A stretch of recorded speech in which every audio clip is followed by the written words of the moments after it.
More than 9 months after embarking on what was supposed to be a 7-month round-the-world deployment, the aircraft carrier Abraham Lincoln is finally on course for its new home port of San Diego. The ship, which has been operating in and around the Middle East since May, left the region in mid-December and is bound for home. When the carrier left Norfolk, Virginia, on April 1, its crew knew it was in for a deployment that was outside the norm. Not only was it deploying to the Middle East, but it also was switching home ports from the East Coast to the West, originally due in San Diego around Halloween. Many Lincoln family members moved across the country over the summer, without the help of their sailors, in order for children to start school in time for the new school year. World events, and maintenance issues on another carrier, led to the ship's mission being extended well beyond its original return date. In August, the aircraft carrier Harry S. Truman, which was slated to replace the Lincoln in the Middle East, experienced an electrical failure that resulted in an extra 3 months of repairs. The Lincoln would need to remain on station until relieved. The delay came at a time of heightened tensions with Iran and a subsequent boost of military resources in the region. Exacerbating the stress of the deployment was the relative inexperience of the crew, according to Gina Swaim, a command ombudsman for the Lincoln.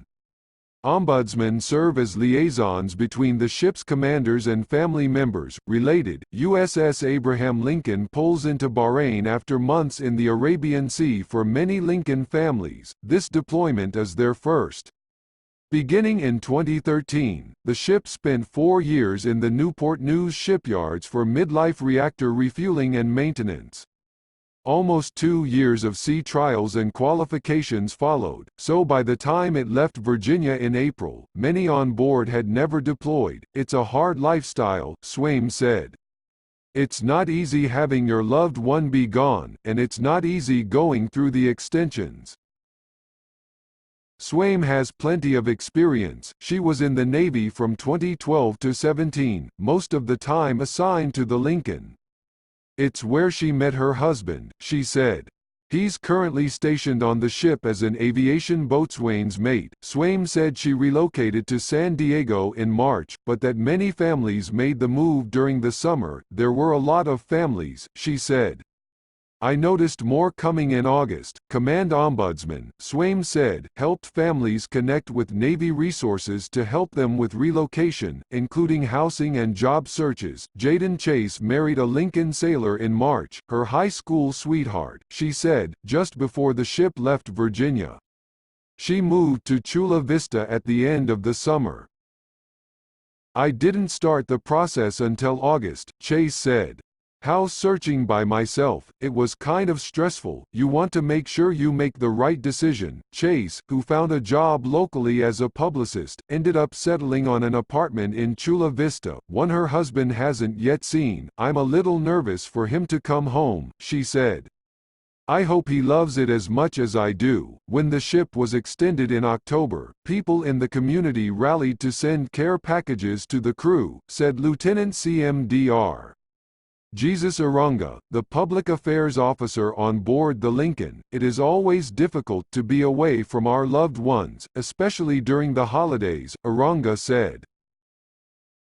"We remain incredibly grateful for the outpouring of support we have seen from so many across the country, including our new home of San Diego." CMDR, Ron Flanders, a spokesman for Naval Air Forces in San Diego, said a new Navy deployment model, dynamic force employment, means that less predictable deployments will become more routine. "The length of this deployment is not ideal or something that's going to become a regular thing, but they are not going to be as predictable as they were in the past," Flanders said.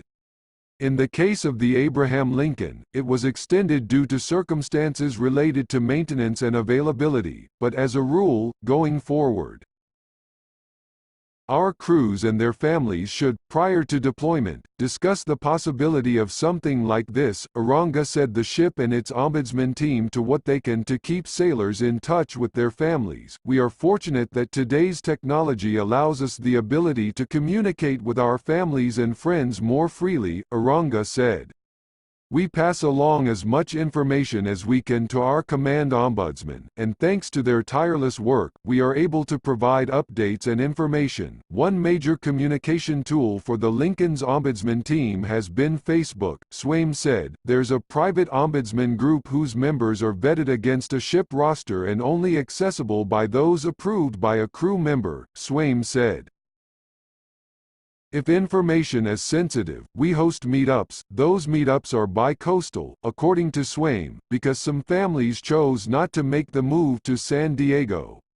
She said that the Lincoln sailors and their families really demonstrated something this year, their strength. I believe that this deployment, as unfortunate as the extension was, made families stronger in the end, she said. It showed them what they're capable of. Navy officials would not comment on when the Lincoln will arrive in San Diego, but it is expected sometime in January.